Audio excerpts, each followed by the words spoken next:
Get that work. I hope you're all having a beautiful morning and it's great to see you all. I'm just looking at a setting on my thing here. Give me 1 second. Okay. It must be something in the, I think because it's getting dark out and a little cooler out. I forgot to set my alarm and I slept in until 10 past 6. So this is a fly by the seat of my pants morning. I'm usually up at 5, so it's really interesting, but I always trust that whatever is supposed to happen happens, and I'm excited to share a little bit with you this morning about one of the most beautiful experiences that I was privileged to have in my life recently, just this weekend, actually. I had a dear friend that wanted to do like a plant medicine kind of ceremony, and so I sat with that person through this process of transformation. And I've sat with people through transformation for decades. It's what I do for a living. But what struck me was how different it really felt to be able to witness someone's process without me needing to guide anyone or have an agenda to an attachment, like to an outcome, or to lead them in a certain direction. Because as a coach, it's my job to help them get what they want. So I'm usually leading people in some direction. As a yoga teacher, I'm leading them towards the yogic teachings. And I know how to hold space without agenda, but it was completely void of any need for it to be a certain way. And I had to set my intention to be that way because it would be very easy to want some certain things for and from this person. So, with no attachment to the outcome, I didn't have to influence, I didn't have to guide. I was able to get into a different kind of listening. And, we typically, as you all know, we listen with an agenda. We listen with the intent to respond. We listen with the intent to show what we know or share something that we learned or contribute to the conversation in one way. And that, in fact, is not listening at all to what's going on. That's us managing people's perceptions of ourselves. But when we can truly just listen, it's such a beautiful thing to witness the unfolding of a person's story, of their process, whatever it is. And it's quite a miracle what happens when there's that space for someone to just be seen and heard. It was kind of like watching a river flow effortlessly around rocks. Like nothing was forced, anything that got redirected just was redirected, and everything just flowed. And this friend of mine got to this really extraordinary result in terms of understanding 3 decades of patterns in their life and had some instant transformations of understanding, letting go, and then moving forward. And I thought to myself, had I steered that in any way, had I offered even one little tidbit of useless advice, I could have impeded that. I could have been a rock instead of a river. And so I really reflected afterwards and thought, how can I do more of that in my life? How can I be more of that for other people? So why did that go so well? And certainly, some plant medicine, I suppose, removes some resistance, but there's also the environment, and I was part of the environment. So number one, I had no agenda or attachment. Number two, this person was non-resistant to what arose. And number three, we both surrendered to whatever came up without fear. And in the space of openness, in the space of flow, without resistance, miracles happen. So if we think about it as a metaphor, it's like the river doesn't conquer the rock by force. It moves around it with patience and shapes it over time. Flexibility, not resistance, is what transforms. Flexibility, not resistance, is what transforms. our ability to adapt, our ability to soften, our ability to move around the rocks. Listening is also a true act of love. When we truly listen, when we release our attachment to outcome and we listen to simply witness another human being's process, to be fully present, hearing, witnessing, honoring, it's like being the river. You become part of the river and you're open and embracing to that person. And I know that to be seen, heard, known, and understood is one of the deepest desires of every human being. So if we can master this skill of truly listening without agenda, we can give people the greatest gift of their lives. So attachment leads us to need to share things. Attachment leads us to need to steer things. But attachment is like trying to push the river in a certain direction. It creates strain.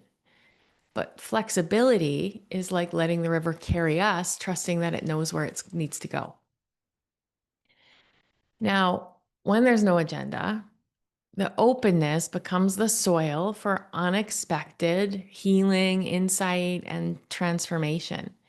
And that's really part of the yogic teachings. You know, we have in yoga the teaching of aparigraha, which means non-grasping, non-attachment. And it's like letting go of clinging or attachment, and it invites us into flow. And that's one of the 8-limbed practices of yoga that leads to bliss or freedom. So as long as we are attached to an outcome or someone doing something a certain way, or they should have this experience, then we are actually limiting our own bliss.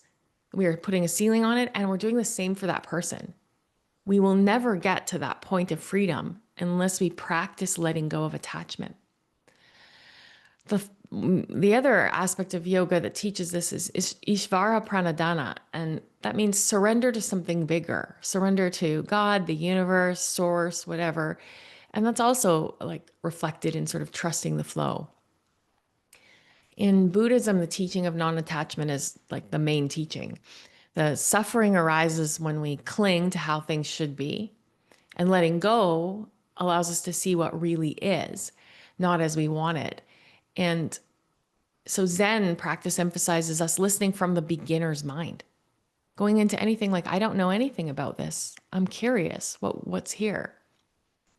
So there's a beautiful reading from Rumi that I thought of this morning, the poet Rumi. And he said, try to accept the changing seasons of your heart, even if you've never seen spring. Don't get lost in the tangle of your desires, but be like a river that flows around rocks, singing. Be like a tree that bends with the storm. Only in yielding do we find our true strength. So some things to inquire about that might be valuable are, where in my life am I resisting like a rock rather than flowing like a river? And how might letting go of attachment create space for miracles? You know, sometimes we lose a friend or uh, a job or an opportunity, and we resist that and we fight it. But what would happen if you let go of your attachment to clinging to that thing and you allowed space for miracles? What would come into that space? And the other questions that I thought of were, you know, when was the last time you truly listened without agenda? That you truly listened without needing to give your opinion, without you judging the other person in your mind, without needing to say something. And if you have done that, like what shifted? And where could you be, you know, conscious or invited to practice flexibility in your relationships, your work, your own inner life? Like what if you let go of needing people to be anything other than they are? How would your life change? And how would your experience of life change? How would your mood change if you didn't need someone to be different than they are?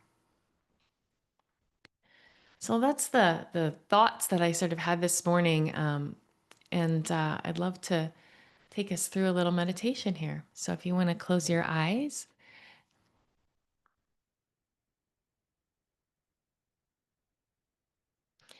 take a couple of deep breaths.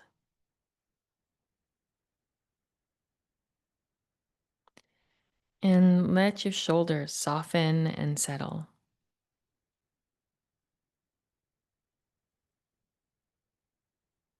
Now just feel your body ground, get heavy in your seat,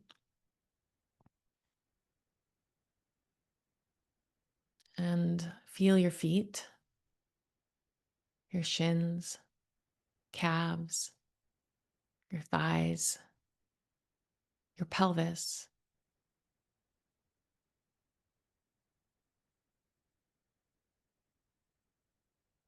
Notice the contents of your belly, the rising and falling of your chest.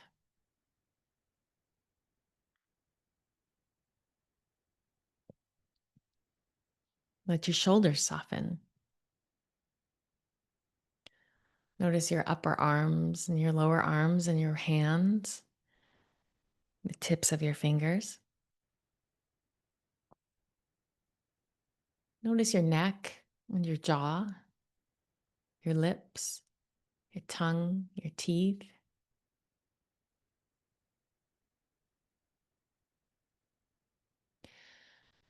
And now tune in entirely to your breath. Feel your breath moving in and out.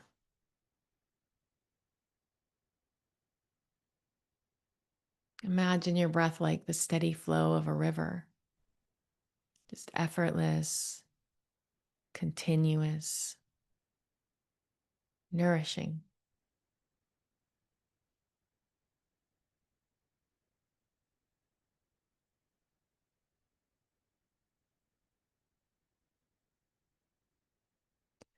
Now imagine a rock in that river,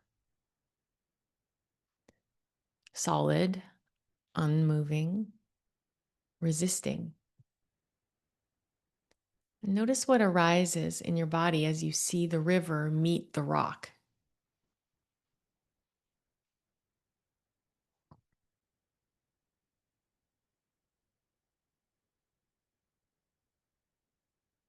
What do you feel?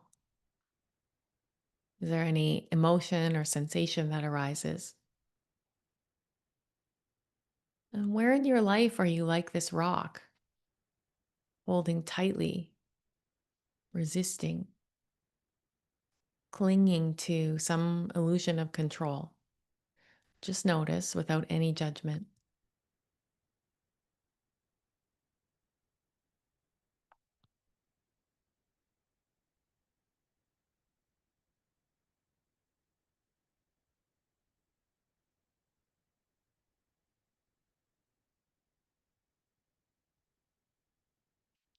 See now how the river moves, not by pushing the rock, but by flowing around it, patiently, gracefully.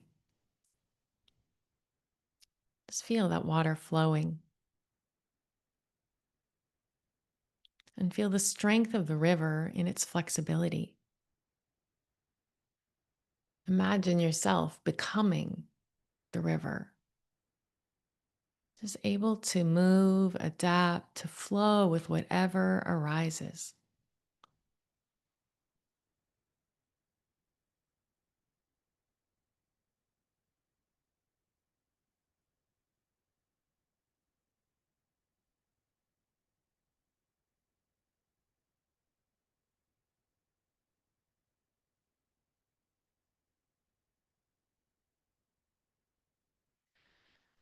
Now bring to mind someone in your life and imagine sitting next to them like the river, just open, flexible, without agenda.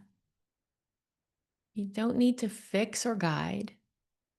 You simply listen, witness, and hold space without saying a word.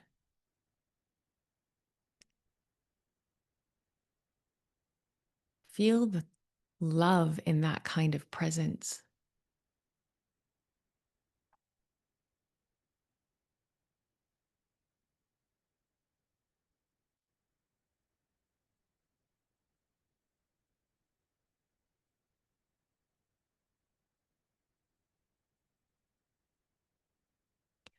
Now notice how it feels in your own body to let go of outcomes, to trust the flow rather than control it.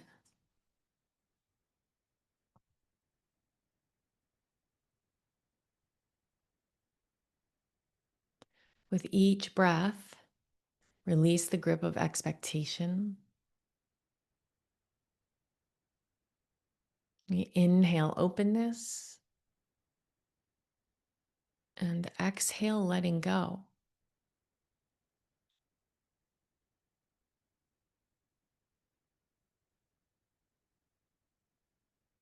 The breath is like the river.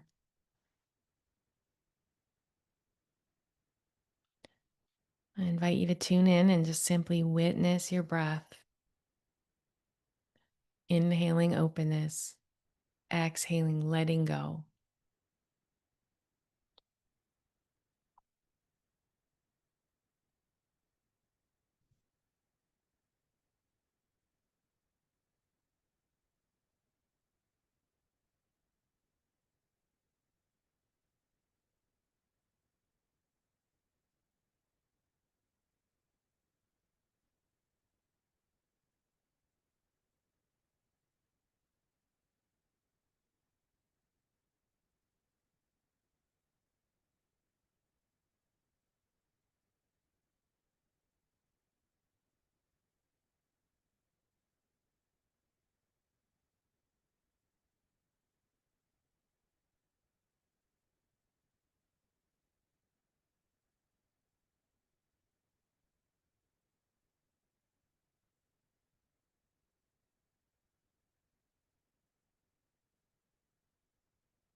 Rest now in the awareness that listening without agenda and being present without attachment creates the conditions for transformation. Transformation requires a fertile soil, and you create the conditions for transformation. Like the river, your openness is enough. Miracles live in that flow. The river transforms the rock not by force, but by flow. In the same way, we transform ourselves and others, not by fixing, but by listening, loving, and surrendering attachment. When we practice presence without agenda, we become a space for miracles.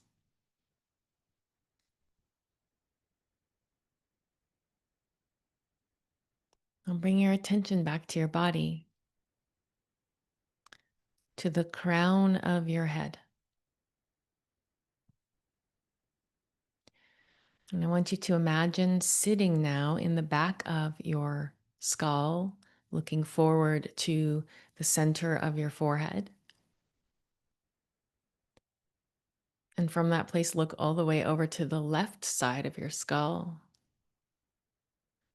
Bring your attention back to the center, and then look all the way over to the right side of your skull and back to center. And I want you to imagine that there's a little window at the center of your forehead, the third eye center. And the window is currently closed. And so there's a lot of agendas and clutter sitting in the space of your skull, your brain, your thoughts. When the sunlight starts to peek through that window, and the window opens, and through the window, all of your attachments, all of your shoulds and shouldn'ts, all of your need to control flies out the window like a flock of birds up into the sky toward the sun. And the birds fly out until there is clear space. And now, when the window closes, it's brilliant and clear, and you see without the filters of your agenda.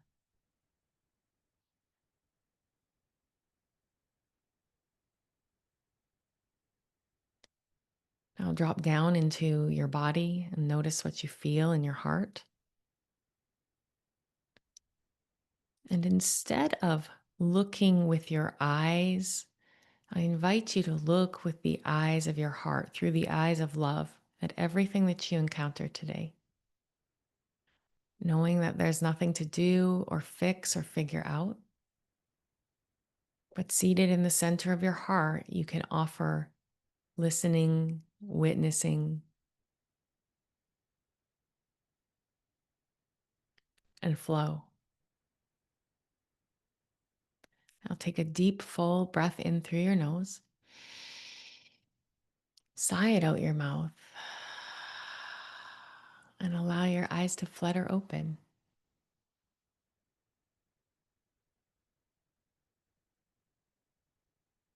Mm. I was so grateful to get to witness this and to be reminded of the power of just being. And I had another interesting example of flow show up in my life. I have this beautiful friend that I met at a mastermind retreat in Mexico last year. His name is Luis, and he's a masterful yogi. He meditates 2 hours a day, practices 2 hours a day, and he is an AI expert. He travels all over the world, lives out of his backpack. And he was here for a conference last week, and he's originally from Brazil. I met him at the conference. We caught up a little bit, and then he was supposed to go home to San Francisco, where he's currently living. And because Trump is having some kind of dispute with Brazil, they revoked all Brazilian visas while he was out of the country. So he couldn't go home. And he was just like, oh, well. And so now he's staying in the bunkhouse on my property, and I get to witness this beautiful man meditating for 2 hours a day and having these deep, incredible conversations that are enriching to everyone, and watching him be unaffected by the the movement of life and how it goes. And it's just so refreshing. And it reminds me that we cause our own suffering whenever we resist or we say, oh, that's too bad that happened or it shouldn't have happened. There was none of that. And it's been a really beautiful, enriching experience for everybody. So this has been really present in my life. And I hope that all of you can embrace a little bit of flow this week. So, yeah. If anyone has anything they want to share, you're welcome to. All right. Well, have an amazing day, everyone. I hope and I wish you all lots of love and beauty and flow in your day. Thank you for joining me. Bye, everyone. Thank you very much, Pam.